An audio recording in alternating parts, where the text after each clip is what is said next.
Oh, ayan, mga reklamador kasi mga magagastos. Mga gastos ka Grabe. mga... Tama na yung gastos, nakapagalitan na. Mga amigo. Gusto ko talaga bilhin. Kaso, mga leader kasi. Gusto ko yung mga leader niya. Leather kasi ka.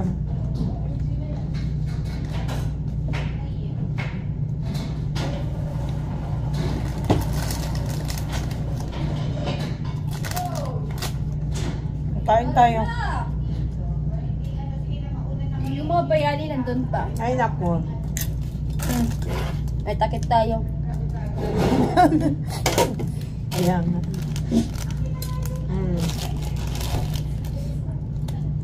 Ganda kasi mag-style niya. Uy. Ang ganda.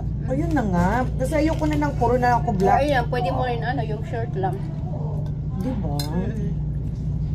Tapos yung isa naman, dalawang Sonya ito maliit. Marami siyang choices, pero ayoko nito. Mahirap itong ano niya. I-match. Ayoko na ng black. Sawa na ako sa black. Brown, maganda. Kasi kahit anong ano mo dito. Tama. Diba? Ang gaganda niya. Leather na, tingnan mo. Double shoulder yung ano niya. Tapos free shipping ako. Tapos ito, nagustuhan ko rin siya kasi ang liit lang niya. Ayoko naman ito. Maganda siya. Ay, ayoko niyan. Madaling madumihan tapos ano, ayan pa. Kapil. Oh, diba? Ang cute-cute niya. Ayan na. Ay, nako. Hindi ko alam pa yun. Kung gusto mo, baka di ka makatulog niyan. Ay, nako. Nung ano pa to, nung Friday ko pa yung pinag-aisipan. Diba? Hindi ka nakatulog. Ang problema, ma-sold out. Paktay. Laking sisi. Kaya nga ako nag-ano na, ayoko na nga ng Michael Kors. Marami na rin ako Michael Kors. Kaso, ang ganda kasi, good deal kasi ito eh. Itong mga sinasabi, mga sales. Makaka-akit. Yan yung tunay na sales. Sa factory to. Oo, kaya pala. Ano mo? Kung wala siyang double deal na ano, na 317 lahat. Pero kung ano mo, 200 something na lang. Diba? Ayoko ano yan kasi. Pindot ka na ng double deal. Puro lang akong pindot ng double deal. Ayan na. Nandiyan dyan na siya. Applied na yan. So, diba? So, 247 na lang siya. Pero ay mo makabili ka niya ng tatlo. 240 something. Samantalang original price dito. Oh. Sabi naman ng asawa ko. Magkano yung regular? Mga nasa 200 plus. Wala. Kasi leather to eh. Tapos wala pa kasi akong leather na ano, Michael Kors. Ay nako, maano na kita maya-maya. Ay, na. Yung ano, yung bag na ano, sabi ko ay tama to pang regalo ko. Nandun na. Binalot ko na. Gusto ko pero hindi ko ano yung dilaw. Buti kong red dilaw yun. Talaga?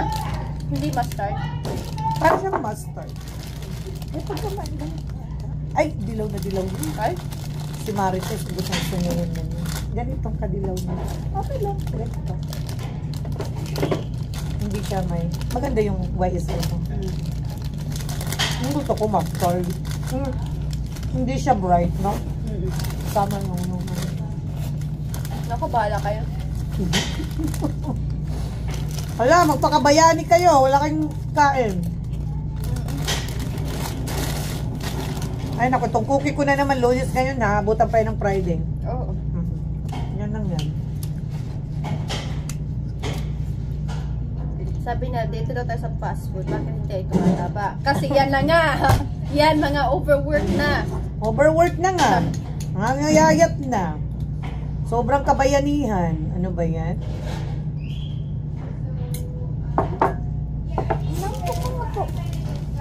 Tapos nagreklamo sa Gino, hindi siya makakain ng ano. Naku, bahala kayo. Basta kami kumakain. Ayun. Grabe ang hangin kahapon. Diyos ko po, yung dekorasyon namin sa labas. Nagtimbahan talaga. Isa lang naman yung sa akin. Yung isang tree, Christmas tree. Yung mga ano namin. Allah, sabi ko nga. Tapos inano pa, sabi ko, Diyos ko, Daddy, you need to take it down that. Sabi ko nga, ang windy, napaka parang 40 miles per hour. Ang ano, ang lakas. Nagkidlat pa. Storm kasi eh. Ang ano daw sa Mississippi, apat na matay. Ha? Oo, sa kasagsagan ng tornado. Sa kalsada tornado? dumaan eh. Ay, Apat daw pati yung bata, nadamay daw. ano ba yan? Sa kalsada kasi dumaan. Doon talaga sa road ng ano, apat ang patay. Grabe. Mississippi pala yan. Korea lang ano? Ay, hindi lang ako. Malapit lang sa atin, di ba?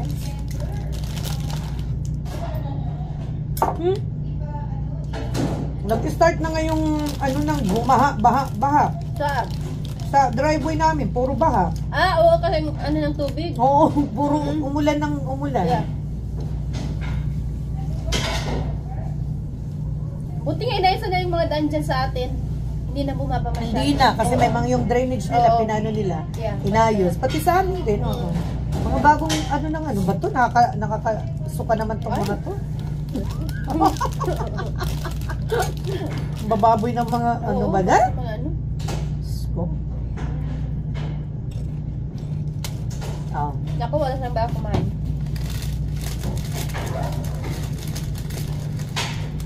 Basta kami oatmeal. Oatmeal Sabado, Linggo. Kaya. Kanin sa gabi. Lamon sa gabi. Umaga, dieta. Baliktad.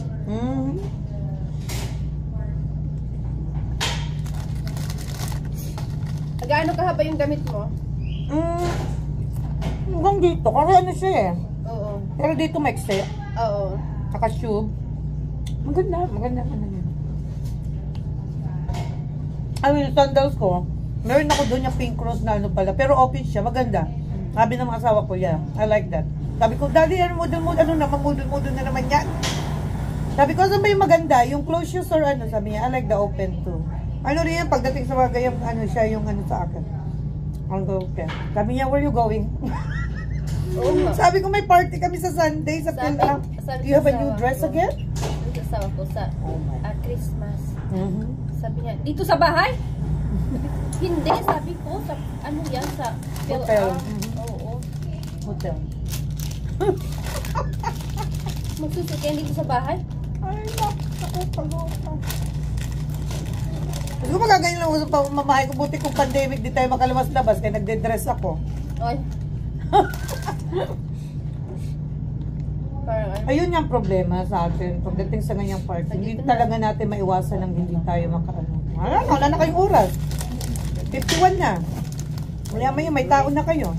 Walang break, walang ano. Ay, Ayan. ako. Lumupo ka. I know, ano. Patayan na yan. Kasi dapat nag-break na kayo eh. Kasi Mamaya kahit dalawa yung nasa harapan. Ayan. Ano Oo. din? Isa mag-break. Banana na lang. Oh, si Gina nag-ano din.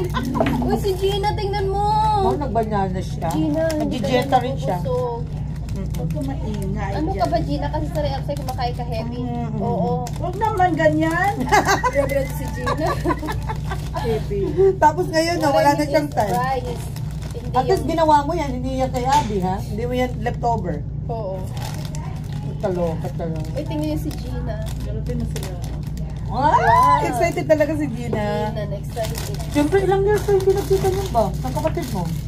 20. Wow! 20? 20 years? Kasi wala silang uwi-uwi sa Pilipinas eh. Tagal na, no?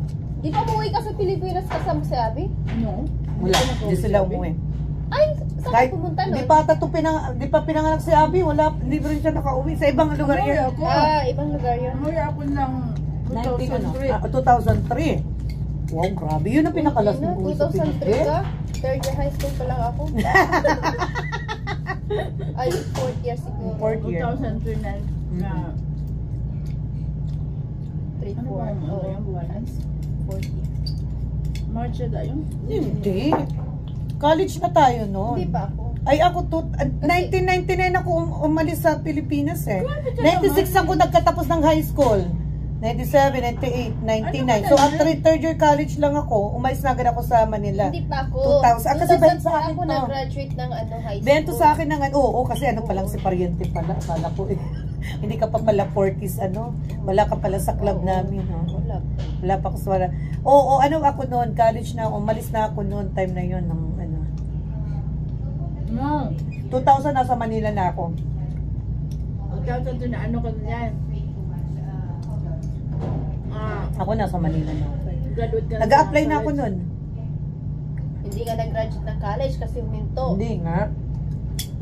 Third year ka rin din. Third year lang din ako eh. First semester. O, tapos nag-ano ako. Stop na ako ng second semester. Oo, ako din. Pero nag-summer ako after. Nag-summer ka? Hindi Oo. na ako? Umalis ako sa So parang ano, pag nagpatuloy siguro ako, mga less than a year na lang. Oo, kaya sabi ko nga, Mga... sabi ko, something. pupunta ako sa Maynila, ayoko mag-asawa dito ng ano, Diyos ko. Maagang namulaklak ang mga pechay. 2003 pa. Alam mo, dahil nag-scholarship na sa Pilipinas, kaya marami na talaga ng mga bata. Alam mo yung pinaka-poorest sa atin ng mga Pilipinas? Pinaka-poor pagdating sa education. Alam niyo kung bakit? Dahil sa gadget. Mga bata, puro game. Sa lahat sa buong bansa, sa buong mundo ng bansa, tayong kulelat pagdating sa education. Kasi, nasa TV pa to, tayong kulelat. Mga bagong ano na survey. Kulelat ang Pilipinas kasi ang mga bata, masyadong gadget, hindi na nagpo-focus sa ano. Pagdating sa kolehiyo, hindi na, wala na pero sa ibang bansa, siyempre nakapag-aral tayo, Pilipino ang ano dito, sa ibang bansa, kasi nakapag-aral tayo ng, di ba dito, mga North, mga dito. Pero sa ibang bansa, ang nangunguna sa pagdating sa mga ganyang hospital, sa mga ganyang Pilipino. Kasi magaling talaga tayo pagdating sa mga bansa. Totoo yan. Marami na, lalo sa Korea, dami. Madami sila ng mga English teacher, yung mga ganyan na nagtuturo. Kasi wala naman siya mga teacher dito. Wala na, sa Pilipinas, wala na, sa isang taon na dito. Maganda naman. Kaya sabi naman ng education na, kaya nga sabi ni Sarah, improve natin yung ano kasi siya yung pinaka-president ng education. DepEd. I-approve kasi napakaano natin dito. At lalo yung mga bata, na-enjoy siya sa mga gadget. Puro ano na, pagdating sa ano, hindi nag-homework na. Puro na nakahawak ng mga cellphone. 5 years old pa lang, may mga cellphone na. Ano ba yan sila? Diyos ko po. Wala na makain, may cellphone yung mga anak. Sa Pilipinas. Wala yan. Ano yung mga anak? Yung mga phone na. Mag-tiktok na ngayon. Tayo, ano tayo doon? Yung sa Sigoma, Tansan, ano? Pag naghahanap ako doon ng mga Tansan, Luksong Tinik, Chinese Garter. Di ba sabi nila, paano daw mabubuhay ang tao ngayon na walang internet? O bakit nabuhay naman kami walang internet ah?